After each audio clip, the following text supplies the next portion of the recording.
Hello everybody, this is Sonic from Sonic Gaming, back for another part of Deathmark for another video, part 3 I believe.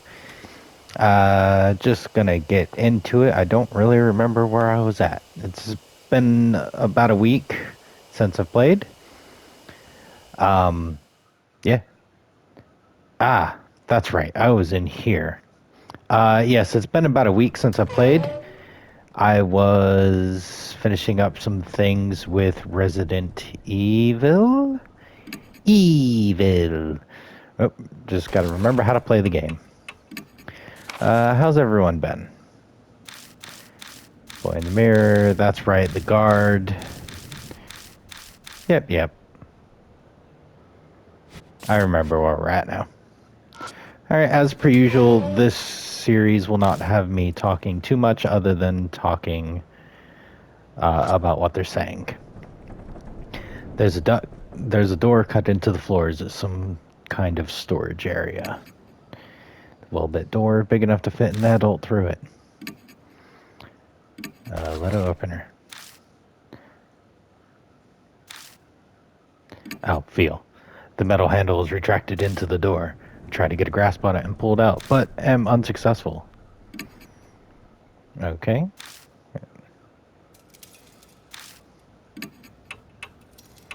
Then I don't really have anything that I could use. Round it off. Something's stopping it. I don't think we can use the letter opener. Can't think of any way to use it. Looks like sliding door is a simple lock, just sticking something in the hole for the screw. Key itself seems to have gone missing. Something stuck in the hole for the screw. Seems that the wooden thing works as a lock. I have to do something to open the door. Nope, wrong button.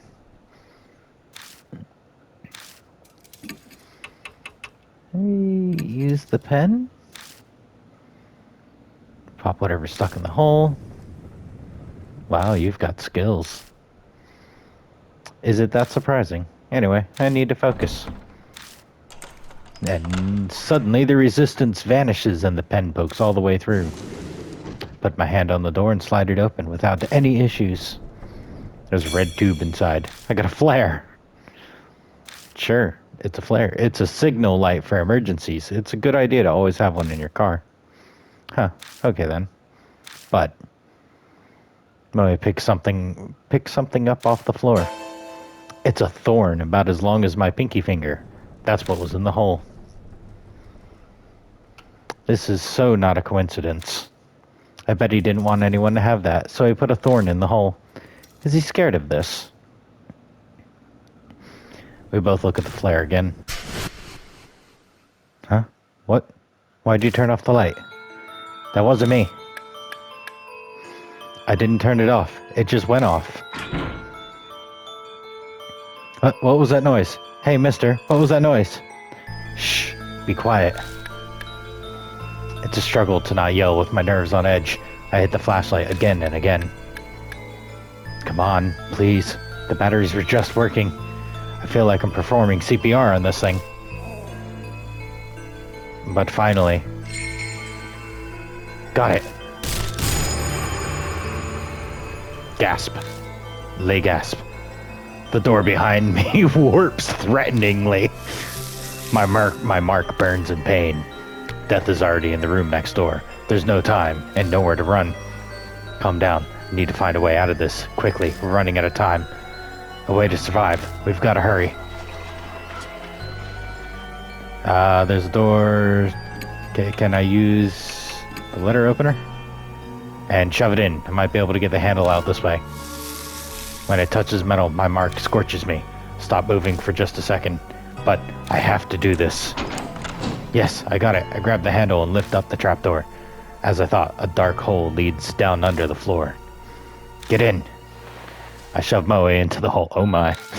Then I slide down into the darkness after them.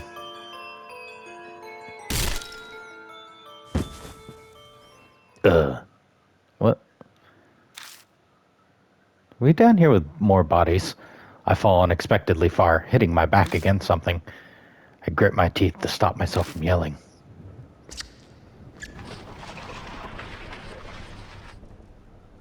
Something shuffling around above my head. If we had stayed there just a few more seconds. I grip my burning wrist with all my might. I must endure the pain for now.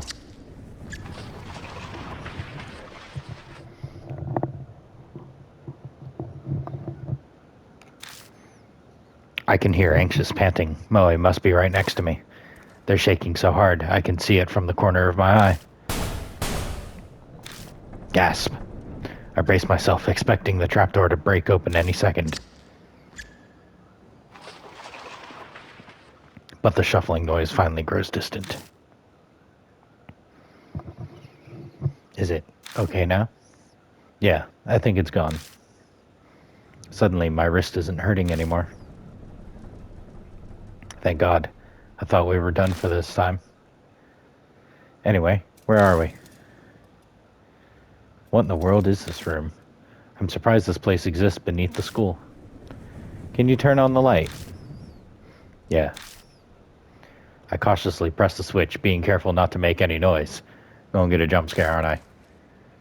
Oh. That's a lot of dead bodies. Holy shit. The scene captured and the light of the flashlight sends shivers down my spine. I am going to use that as a thumbnail. Oh. What? Moe slapped a hand over their mouth. For a few moments, all we can do is stare in silence. A disturbing scene, more horrible than anything I've seen before, spreads out before us. Anyone would be shocked by it, especially a kid. I take a deep breath and look closer. There's something twisting around the corpses. Like vines. It looks like some kind of plant vine.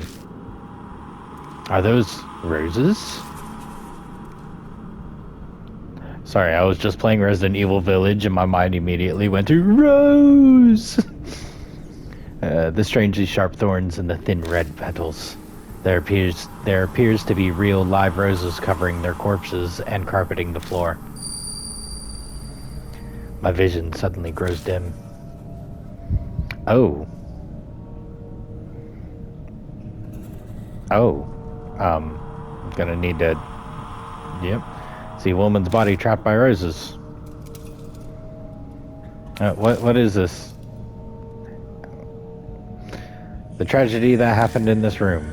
It's as if it's all playing out in my head. I can see it.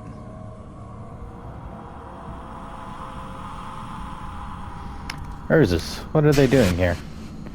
Did someone plant them? Moe's voice brings me back to reality. Yeah. I can't tell them that I saw some walking dream. I scramble to remember the conversation. That's right, I saw the rose vines then. Yeah, that's gotta be it. It's not like they just spring up on their own. But why would anyone do that? Did someone decorate the corpses for some kind of reason?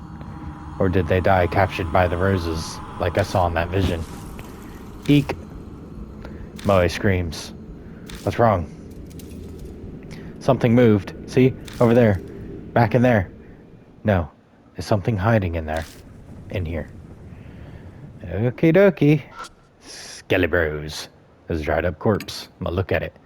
It's twisted in an odd position, as if it's still in pain, even now. Can I feel it? I hesitantly search the corpse, but don't find anything. There's a dried up corpse. It's still in pain.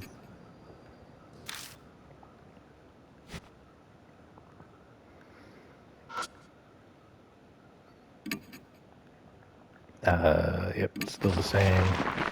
Oh. Something flashes within the vines. Got a round hand mirror. Looks like a gift for a young woman. A mirror. I guess someone was here after all. This is why I'm looking through all of them. You got anything? Don't find anything. Still in pain. I hesitantly search the corpse, but I don't find anything. Ooh. Corpse back there. There's literally corpses everywhere. Alright, check the bed. The mattress is completely discolored, stained with something that looks like sweat, so it must have been living here and for a long time, too. Mattress is oozing dark, dirty water. It smells like sewage. I slide the mattress over and find a plastic sheet underneath it. Got vinyl sheet. It's pretty thick. Was it put there to protect from water damage? Top of the sheet is pitch black. At first glance, it looks like it's covered in mold. But when I spread it open, it crunches as dark as red. It crunches as dark red flakes fall from it. This is blood. It's raspberry jam, sir, not blood. I can't do anything but whisper, dumbfounded, as I stare at the blood-stained sheet. Something murmurs in my ears, as if in reply. Their blood denies him. Oh my. Part of me takes the voice seriously. I'm clearly hallucinating, but for some reason it calms me down. Still in a daze, I shine the flashlight under the bed. There it is again. Something's there. Moe's voice has gone very shrill. Then. Hey now, give me a break. I'm no monster, you know? I'm just a regular human being. Ah, handsome man.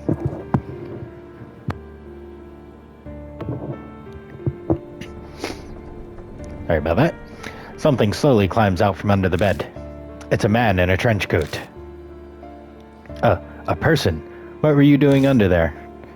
The man looks bored. He scoffs. Same as you.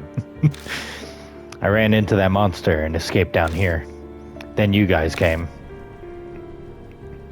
The man turns his back to us and jerks his chin. Anyway, I was hiding over there. His answer is believable enough. But why is he at this school to begin with? His presence raises a lot of questions. The man tilts his head a bit and peers at me. Then he snorts. Seems he's seen through me. You don't look like you believe me. Guess that's only natural. I haven't told you everything either. I could, but... The man looks around at his feet. We better get out of here first. We shouldn't chat at the crime scene. I think you're right. Mo seems to feel the same way. Let's head back for now. You have somewhere to go back to. Good. Then let's get going. The man puts his hand on the ladder. He pauses and turns to us.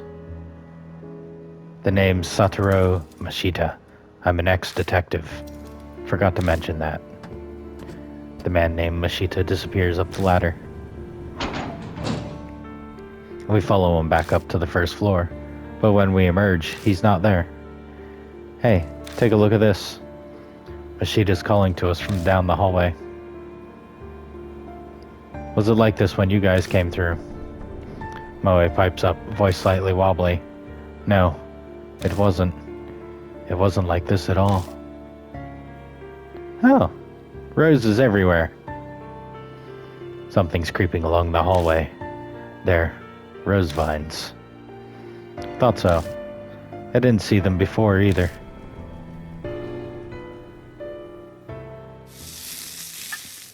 Burning mark. The mark's color grows more vivid. Early dawn, a few hours left until death closes in.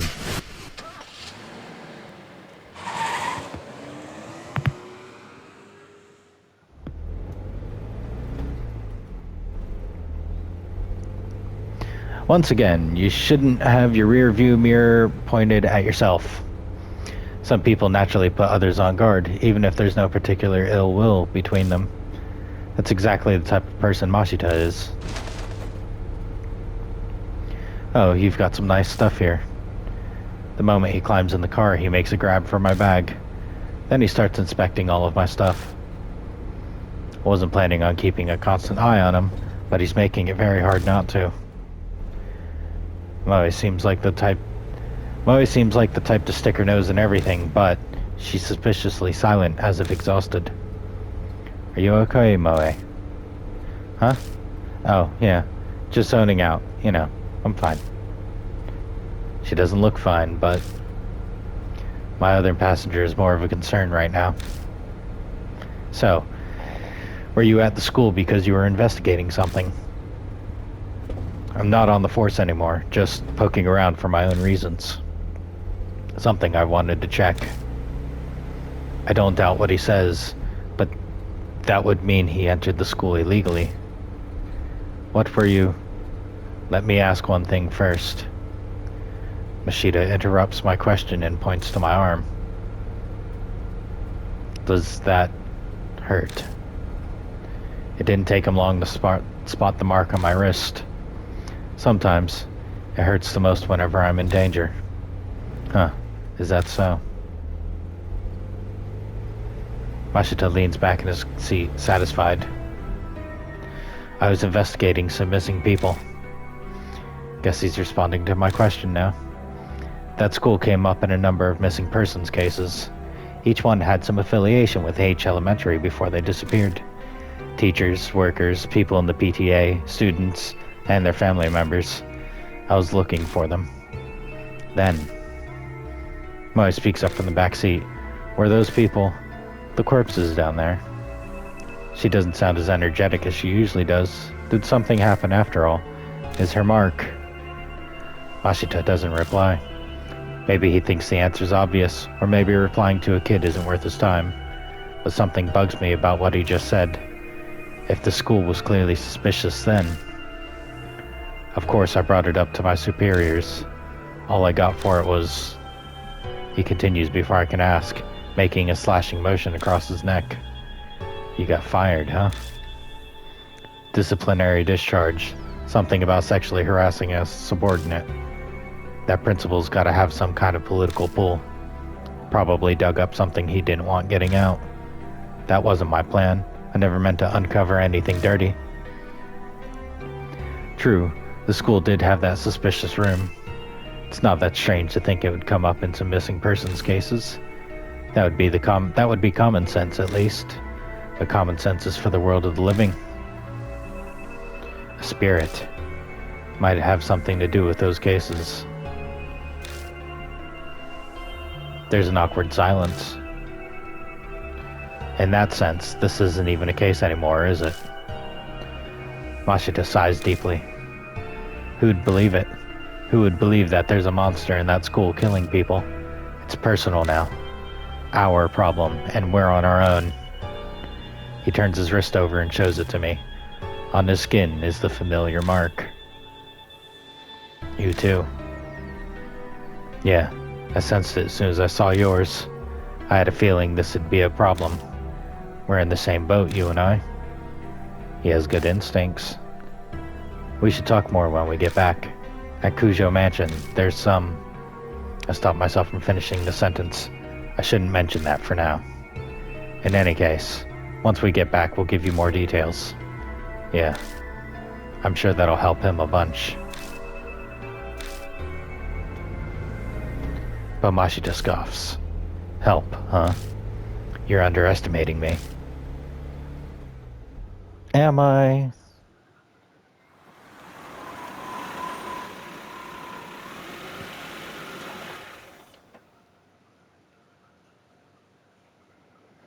When I get out of the car, someone's there to greet me. Welcome back, mister. You too, Miss Moe. I'm glad you're unharmed. Did you find any clues about the spirit? What? So there are others. This is everyone. Huh, what a reliable group you've got. The sarcasm is practically dripping off his words. So, are you all planning on continuing to search for the key or whatever it is? We don't have anything else to go on. There's no other choice. I don't understand you. If the source of the mark is the spirit, it would be best to destroy the source, don't you think? What do you mean? The spirit exists, so all you have to do is kill it. Are you serious? Oh, hi, Luna. Hi, Luna Muffin. Bye, Luna Muffin. Of course he's serious. He doesn't exactly look like the joking type. Even if we manage to kill it, will that really make the mark disappear? When I consider everything Mary's told me, it doesn't seem like it'd work that way. Even assuming it did, we have a more fundamental problem. And how do you plan to kill it? I'll figure something out. If something exists, there's logically a way to destroy it as well. He claims he can kill the spirit, yet he doesn't even know how he'll do it. Where does all that confidence come from? Don't forget, I've faced him once already. If we're seriously thinking of killing him. Mashita grasps his wrist. The little shit shot some kind of thorns at me from a distance. They hit hard enough to stick in concrete. There's no way to get in close to him. We have to make that a priority. Mashita pulls something out of the heel of his shoe and tosses it at me. It's a thorn, curved like a fang. The only reason I'm still breathing is because I was lucky. It won't happen next time. We need a plan. As we head to the entrance, I tell Mashita about Kujo Mansion. He takes it all in silently. Even bringing up the talking doll or Saya, Kujo's death doesn't trigger a reaction. He's so unnervingly calm because he's already dealt with the supernatural. We reach the main hall, which is warmly lit. This is a strange mansion, but for some reason I feel like I've come home. Acclimatization is kind of terrifying. Welcome back, Lord Sonic. That man is a mark bearer too, I see. Would you make the introductions? I update Mary on our investigation and the strange way we met Mashita. The mirror, the underground room full of corpses, the sudden appearance of roses. I really hate to admit it, but it's clear something supernatural is at work here. And the spirit that caused all of it? Hanahiko. There's no doubt that Hanahiko is the one who put the mark on Mashita's arm too. But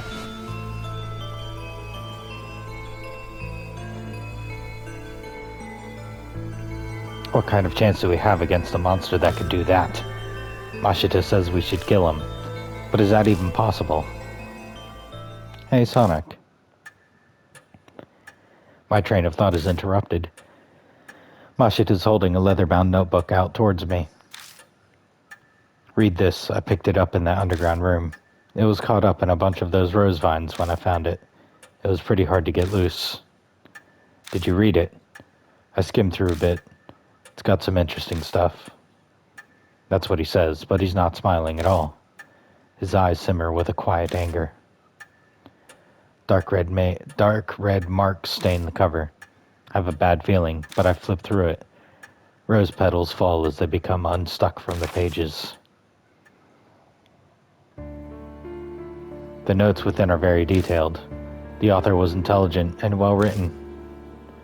Reading through, it dawns on me that this was written by H Elementary's principal.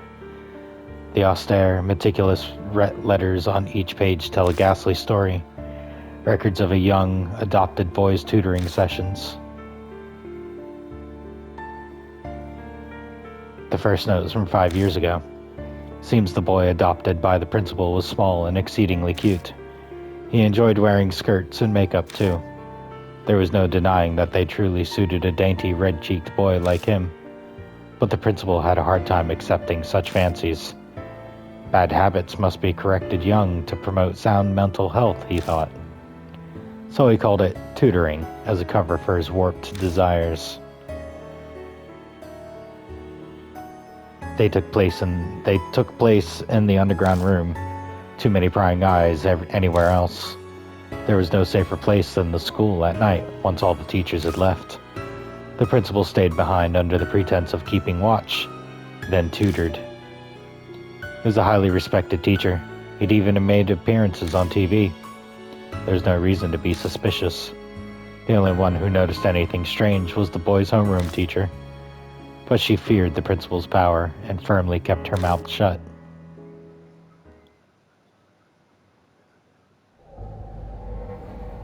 As the notes continue, they are more and more deranged. They paint a horrible picture.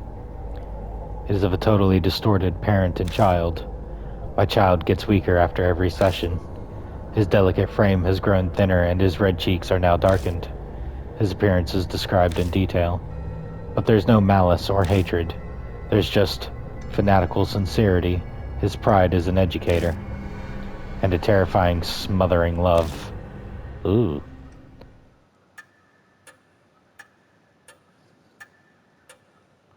It continues like that to the very last page. There's no mention of what became of the principal and the boy, but going by the current state of H Elementary, I can hazard a guess.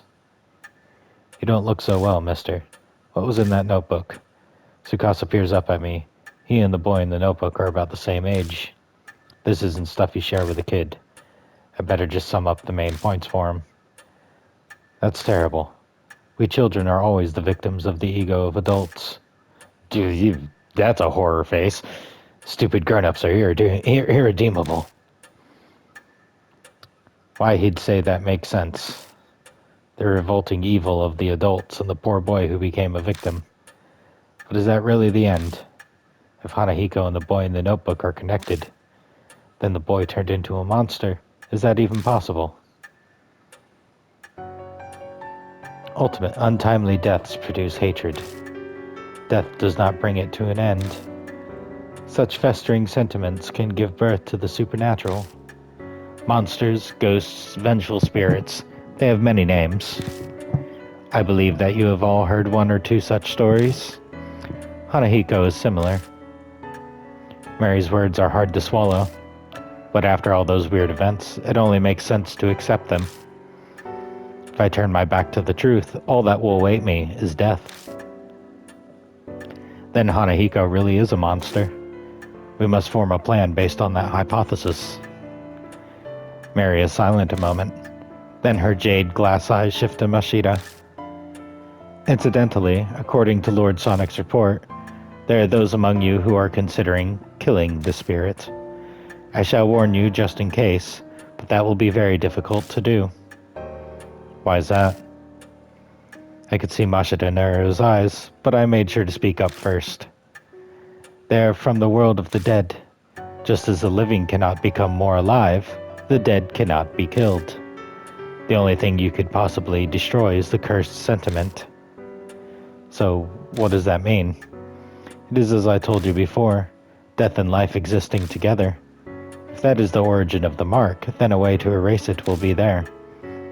By driving away the spirit, the curse will also be eliminated. So defeating Hanahiko is how we'll be able to destroy the mark, setting aside how he can't be killed. What exactly is the key then? It is nothing more than a concept, so I am unsure, but I'm certain of one thing. Fate ties the spirit to its place of birth. An object there may be able to fulfill the role of the key. It is a difficult concept to grasp, but that is just how spirits are. Determining the nature of the key, that will decide your fate. I had a feeling we'll just have to keep digging around at H Elementary. We don't know what the cursed sentiments or the key to destroying the grudge are. Gaining the key and lifting the grudge is the only way to survive. You will be required to be callous to make use of the spirit's fear. The way to repel the spirit lies within its grudge. Remember this and be careful. New info was added to the spirit file. Secret of the underground room. Alright, I'm gonna continue with Moe. Yep. I got one flare.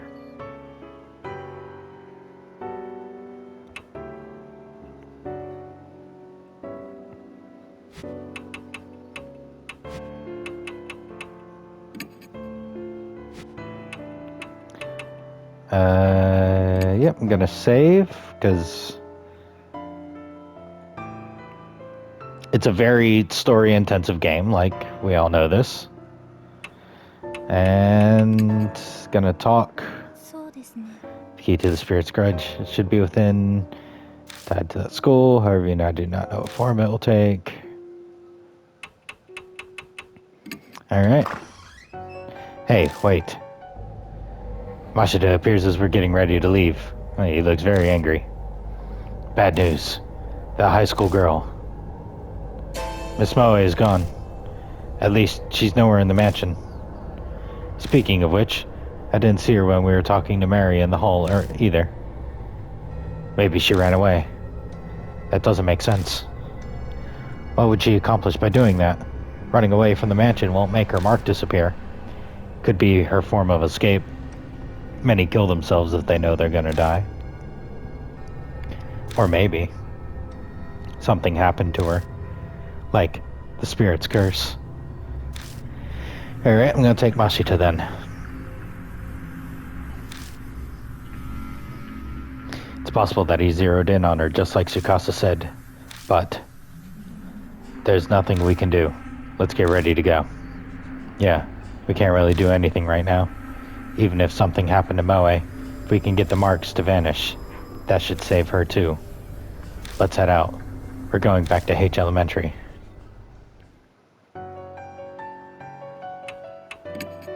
I need to partner up with... Gotta partner up with him. Seems like the best choice. We've come back to H Elementary. I know full well that in the end this place is just a school. Let's go. Mashita nods silently and steps forward. Alright.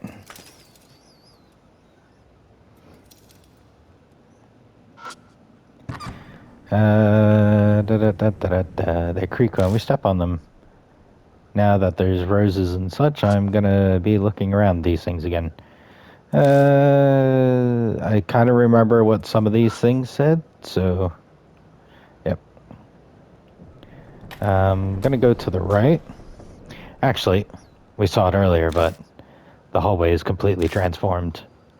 Careful of the thorns. They aren't your run-of-the-mill rose thorns. Actually, before I get too far into it, I am going to call it the episode here. Yes, so this is Deathmark, back for this episode. I assume we're really getting into the meat of the game, just kind of going through all the introductory stuff.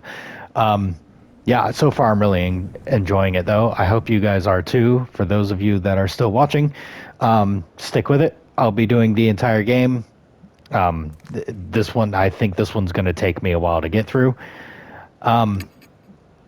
Yeah, I love seeing you guys here. I love the fact that you guys are still watching even when I'm not the most entertaining, but, you know, that's just my own thoughts. You guys are fantastic. This is your host, Sonic, signing out. You guys stay safe. You guys keep doing you and be amazing. I love you all. Bye-bye.